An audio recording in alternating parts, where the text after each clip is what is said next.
இன்றைக்கி நாங்கள் ஆட்டு ஈரல் பெப்பர் வறுவல் தாங்க நாங்கள் செய்ய போகிறோம். நீங்களும் வீட்டில் இந்த மாதிரி ஒரு தடவை செஞ்சு பாருங்கள்.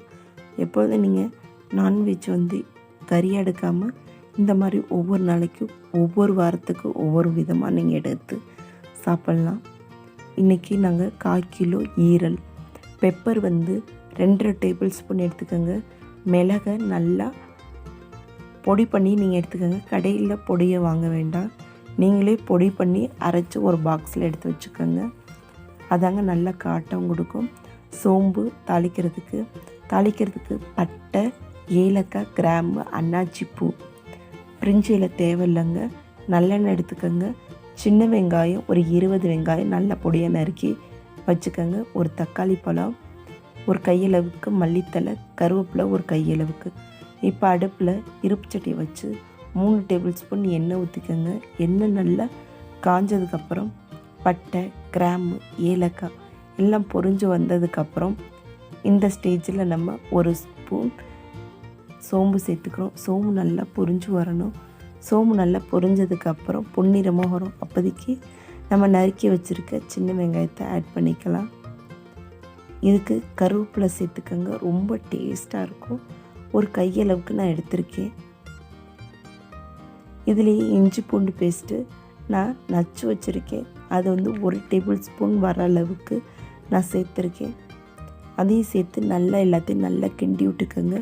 ஒரு பொன்னிற ஸ்டேஜுக்கு வரணும்.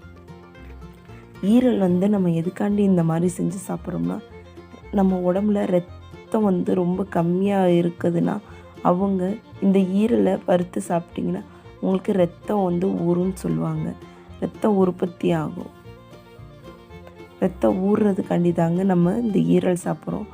வெஜ் பிரியர்களாக இருந்தீங்கன்னா நீங்கள் முருங்கை இலை, முருங்கைக்காய் வச்சு நீங்கள் சூப்பு குடிக்கலாம். அதுவே நீங்கள் நான்வெஜ் பிரியராக இருந்தீங்கன்னா ஈரல் வறுத்து கூட நீங்கள் சாப்பிடலாம். இந்த மாதிரி குழம்பு வச்சு சாப்பிடலாம். இந்த மாதிரி கிரேவி மட்டும் வறுத்து பெப்பர் போட்டு நல்ல ஒரு தூக்கலை இதை நீங்கள் சாப்பிட்டிங்கன்னா உங்களுக்கு ரத்தம் ஊறும். இந்த நல்ல வெங்காயம் பொன்னிறமாகிடுச்சு. இப்போ தக்காளி பழத்தை சேர்த்துக்கலாம். நான் ஒரு பெரிய பழம் எடுத்திருக்கேன். நல்ல பழுத்த பழம், அதை நல்லா பொடியாக நறுக்கி அதையும் நான் சேர்த்துருக்கேன். ஒரு கையளவுக்கு மல்லித்தலையும் நான் சேர்த்துருக்கேன். கொஞ்சம் மல்லித்தலை நான் வச்சுருக்கேன். எல்லா மல்லித்தலையும் போடாமல் கொஞ்சோண்டு மல்லித்தலை வச்சுருக்கேன். நல்லா கிண்டி விட்டுட்டு நம்ம ஈரலை நல்லா கழுவி வச்சுருக்கிறத எடுத்து வச்சுக்கலாம். இப்போ ஈரலையே நம்ம சேர்த்துக்கலாம்.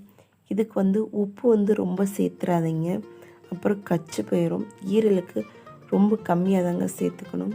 இந்த ஸ்டேஜில் 1/4 டேபிள் ஸ்பூன் மஞ்சத்தூள் சேர்த்து நல்லா கிண்டி விட்டு எடுத்துக்கோங்க.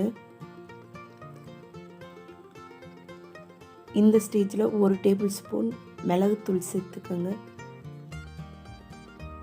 மஞ்சத்தூள் சேர்த்துட்டு மிளகுத்தூளும் சேர்த்துக்கோங்க. நல்லா இந்த மாதிரி கிண்டி விட்டுட்டு இந்த ஸ்டேஜில் நம்ம கறியை நம்ம ஆட் பண்ணிக்கலாம். ஈரலை உங்களுக்கு எவ்வளோ பொடியாக வெட்டி வாங்கிக்க முடியுமோ அந்த ஸ்டேஜு கூட நீங்கள் கடையில் வாங்கிக்கோங்க. பாருங்கள், இந்த மாதிரி நல்லா பெரட்டி விட்டுக்கோங்க.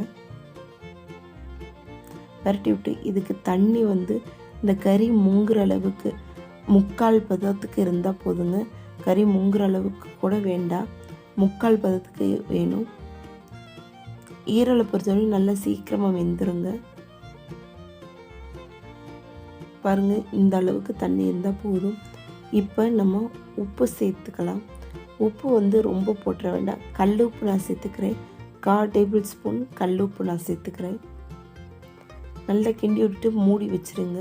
ஒரு 1/4 மணி நேரம் கழித்து நீங்கள் ஓப்பன் பண்ணி பார்த்துக்கணும். ஏன்னா அடிப்பிடிச்சிடக்கூடாது. 1/4 மணி நேரத்துக்கு ஒரு தடவை எடுத்து இந்த மாதிரி கிண்டி விட்டுருங்க. இன்னும் ஒரு 5 நிமிஷம் இப்போ மூடி வச்சுட்டு தண்ணியெலாம் வத்துற அளவுக்கு மூடி வச்சிடலாம். ஒரு கிண்டி விட்டு மூடி வச்சுருங்க.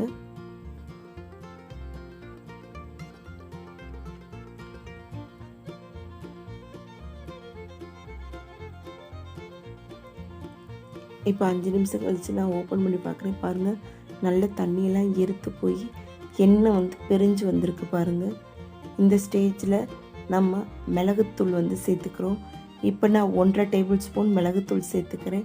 உங்களுக்கு எவ்வளோ மிளகுத்தூள் எவ்வளோ காட்ட வேணுமோ அவ்வளோ நீங்கள் சேர்த்துக்கலாம். ஏன்னா நம்ம இதில் வந்து மல்லித்தூள் சேர்க்க போகிறது கிடையாது, மிளகாத்தூள் சேர்க்க போகிறது. நம்ம காட்டுறதுக்காண்டி மிளகுத்தூள் மட்டும்தாங்க சேர்த்துக்க போகிறோம். இந்த ஸ்டேஜில் மீதி இருக்க மல்லித்தலையும் நம்ம சேர்த்துக்கிறோம். இந்த ஸ்டேஜில் மல்லித்தலை நீங்கள் போடுறனால உங்களுக்கு ஸ்மெல் வந்து சூப்பராக கிடைக்கும், நல்ல வாசனையாகவும் இருக்கும். இப்போ நல்லா கிண்டிவிட்டு ஒரு 2 நிமிஷம் மூடி வச்சுருங்க.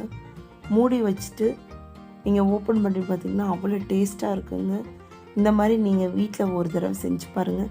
செஞ்சு பார்த்துட்டு எப்படி இருக்குன்னு கமெண்டில் சொல்லுங்கள். இந்த பெப்பர் வந்து தூக்கலாக இருக்குங்க.